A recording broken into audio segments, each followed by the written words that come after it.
Este vídeo está hecho por el Antonio del pasado para que el Antonio del futuro pueda sacarse la plaza a policía local. En el vídeo de hoy vamos a hablar de armas prohibidas y sobre todo cuándo estas encuadrarían dentro del delito, ¿de acuerdo? Del Código Penal. ¿Qué delito estamos hablando? De armas prohibidas. Bien, vamos al Código Penal, Ley Orgánica 10/1995 de 23 de noviembre, título 22, delitos contra el orden público y capítulo 5, ¿de acuerdo? Tenencia, tráfico y depósito de armas, municiones o explosivos. Aquí al artículo 563, donde nos dice al final que la tenencia de armas prohibidas será pena de prisión de 1 a 3 años. También encuadrarían armas que se modifiquen sus características principales, pero vamos a centrarnos en el concepto de armas prohibidas, ¿vale? Tú dices, ok, armas prohibidas, pena de prisión de 1 a 3 años. ¿Qué armas prohibidas me está hablando el Código Penal? No me está diciendo nada. Cuando un artículo, cuando una norma te remite a otra norma, ¿vale? Es lo que se denomina como un tipo penal en blanco, ¿vale? Este artículo del Código Penal me tiene que remitir, en este caso, al Reglamento General de Armas. ¿Dónde se regula este Reglamento de Armas? Por el Real Decreto 137 de 1993 de 29 de enero. Nos vamos a él y vemos que en el artículo 4 y 5 se exponen lo que se consideran armas prohibidas. Hay un montón, no voy a decirlas todas y me voy a centrar únicamente en las armas blancas.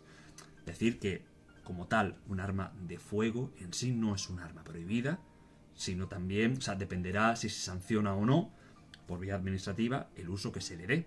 Bien, ahora bien, si un arma de fuego se le modifican sus características, por ejemplo, a una escopeta se le recorta el cañón y varias cosas, ahí sí entrarían dentro de las armas prohibidas. Pero dejamos aparte el tema de las armas de fuego, porque yo creo que es más accesible que nos encontremos en un supuesto práctico temas de armas blancas que entran, ¿no?, dentro de las armas prohibidas. Voy a decir algunas, ¿vale? El que quiera verlas todas, artículo 4 y 5 del Real Decreto 137 de 1993 de 29 de enero. Por ejemplo, vamos de las más sencillitas, de lo que normalmente nos podemos llegar a encontrar con más facilidad en un supuesto práctico, a ya cosas bastante extrañas que yo no he visto. Navajas. Bien, la navaja como tal, normal y corriente, no es un arma prohibida. Ahora bien, dependiendo de sus características, ya entraría. Lo más sencillo, lo más básico, una navaja automática. Que le da un botón o lo que sea, salta la hoja. Arma prohibida. Bien. Puñales, que al final es una navaja de menor, o sea, su hoja tiene que medir menos de 11 centímetros y que sea cortante por los dos lados de la hoja. También aparte se consideran armas prohibidas las navajas que tengan una hoja mayor a 11 centímetros. ¿Ok? También entrarán dentro de las armas prohibidas los machetes y ya a partir de aquí, digamos que entramos en cosas un poco más extrañas, las armas blancas. Por ejemplo, las llaves de pugilato, que tú dices, ¿qué es esto? Puño americano. Pero es importante también tener conocimiento de cómo se nombran en el reglamento, por si a la hora del supuesto práctico te ponen ese nombre de pugilato de púgil, sepas entenderlo como un puño americano y ya está. Los shuriketes, igual, un nombre extraño, shuriketes, estrellas ninja, shuriken, lo típico, ¿no?, de que se lanzan de 4 puntas, 5 puntas, 8 puntas, de lo que sea. Los rompecabezas creo que se llaman, voy a leerlo porque yo lo tengo en mi mente como otro nombre. Está por aquí. Sí, bueno, lo que se considera un mangual. Mira, por aquí lo tengo, la llave de pugilato, con los impúas, bla bla, los munchacos, ¿de acuerdo? En plan lo de Bruce Lee, las defensas de alambre o plomo, armas prohibidas, rompecabezas, aquí está lo que es el mangual a nivel medieval, lo que tiene un mango con una cadena y luego una bola de hierro con o sin pinchos, ¿vale? Eso es arma prohibida, ¿vale? Hay más, pero yo creo que más o menos con eso se tiene una apreciación del tipo de armas prohibidas. Ok, tenemos ya algunas armas prohibidas en la cabeza. Tenemos por otro lado el artículo 563 del Código Penal, que nos dice que la tenencia pues es delito, ¿no? Pena de prisión de 1 a 3 años. Ya está, vemos una persona por la calle con por ejemplo, una estrella ninja, ¿no?, en el pantalón. Delito. No. Aquí es donde ya tenemos que empezar a rizar el rizo. Primero vamos a irnos al artículo 146 de este mismo decreto, y lo voy a leer tal cual porque creo que es importante que se entienda la literalidad, ¿no?, del texto, ¿no? Queda prohibido portar, exhibir y usar fuera del domicilio, del lugar de trabajo, en su caso de las correspondientes actividades deportivas, cualquier clase de armas de fuego cortas, no olvidemos de estas por ahora, y armas blancas, especialmente aquellas que tengan hoja puntiaguda, así como en general las de las categorías quinta, sexta y séptima, ¿no?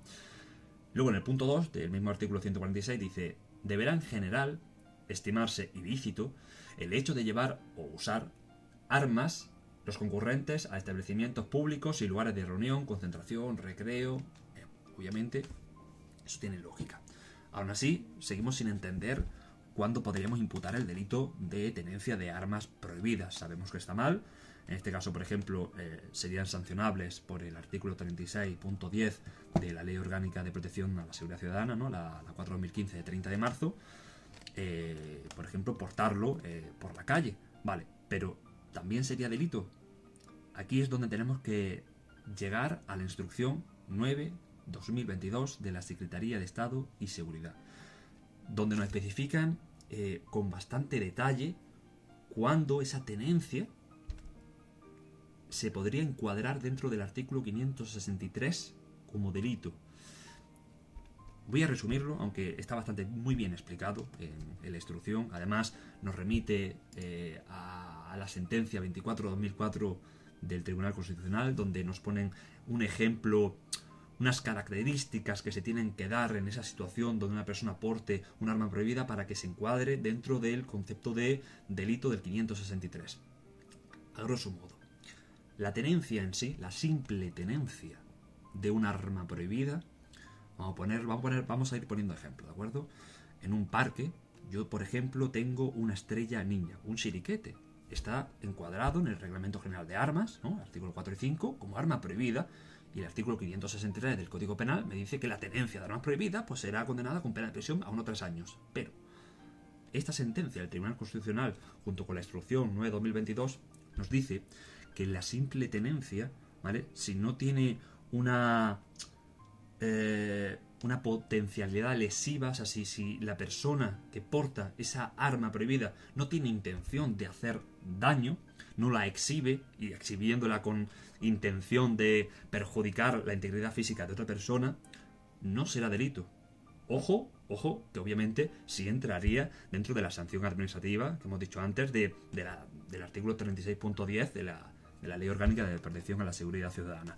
La sanción administrativa, eso no te lo quita nadie. Ahora bien, el delito, para que podamos encuadrarlo dentro, tiene que haber una situación donde, el arma esté encuadrada dentro de las armas prohibidas del Reglamento General de Armas, ¿vale? El decreto 137 de 1993, de 29 de enero. Bien. Primera característica. 2. Esta arma se tiene que estar utilizando con esa potencialidad lesiva, y se tiene que dar una situación donde peligre la vida o la integridad física de esa persona. En la instrucción, la 9/2022, nos ponen varias sentencias, que esto al final es jurisprudencia para entender en qué casos podemos luego encuadrarlos en un supuesto práctico, y esto es muy interesante. Vamos a poner una persona que va, por ejemplo, a una discoteca, ¿bien? Y a la vuelta de la casa, o yendo para la discoteca, lo paran. Y en el maletero tiene, por ejemplo, vamos a poner una llave de pugilato, un puño americano. Es un arma prohibida y la situación no es adecuada, no es idónea. ¿Tú qué haces yendo a una discoteca con un puño americano en la guantera, en donde sea? ¿Cabría el delito? Aquí no se está peligrando la vida de una persona. No es una tenencia lícita, obviamente. Ahí se va a sancionar por vía administrativa, pero no sería delito. Ahora bien, en una pelea, imagínate que todavía no se han llegado a dar golpes, pero una persona tiene el puño americano y está amenazando de que va a golpearle y lo va a matar. Aunque no se haya realizado la agresión, esa persona tiene el puño americano, tiene esa tenencia. 2, ese puño americano está dentro del Reglamento General de Armas como arma prohibida. No es cualquier arma, no es un bate de béisbol, no, es un puño, una llave de pugilato, un puño americano. Y 3, hay una hay una potencialidad lesiva en ese acto de atentar contra la vida de la otra persona, aunque todavía no se haya realizado dicho acto. Ahí sí podríamos encuadrarlo dentro del delito de tenencia de armas prohibidas, además de las lesiones que se produzcan en la reyerta, en la pelea que sea. Entonces, es muy importante cuando observemos un supuesto práctico y veamos, así rápidamente, estamos leyendo, ¡pum!, vemos un arma prohibida. Vale. No tenemos que irnos rápidamente al delito del capítulo 5 del título 22. No. Tenemos que ver qué uso se le está dando a esa arma. A mí me surgieron dudas cuando yo estaba leyendo esta instrucción y estaba leyendo la sentencia, y había una que me rondaba, pero es que hay otra sentencia que también lo esclarece y me parece perfecta. En una pelea se lían a golpes, lo que sea, normal y corriente, interviene la policía y en el cacheo le intervienen un arma prohibida. Por ejemplo, A se pelea con B, pelea normal y corriente, tampoco nada desastroso, y a la hora de cachear a los dos, uno de ellos, por ejemplo, tuviera una navaja automática en el bolsillo. No ha hecho uso de ella, no la ha mostrado, nada, simplemente la tenía. Ahí se le va a sancionar por vía administrativa, ¿no? Por esa tenencia de un arma prohibida en vía pública, bla, bla. Pero el delito lo apartamos. ¿La tenía? Sí, portaba esa arma. ¿Era un arma considerada como arma prohibida por el Reglamento General de Armas? Sí. ¿Había una potencialidad lesiva? ¿La estaba utilizando para hacer daño? No. ¿Vale? Aunque lo tuviera dentro del pantalón, no estaba utilizándola con ese fin de atentar contra la integridad física o la vida de la otra persona. Ahí no entraría el tema del delito. Así que yo creo que más o menos, con lo que he dicho, yo creo que se podría más o menos entender cuando en la tenencia de esa arma prohibida la encuadramos dentro de la sanción administrativa y cuando podríamos encuadrarlo dentro del delito del 563. Y ya está. Con esto me despido. Y no portéis armas en vía pública. Hasta luego.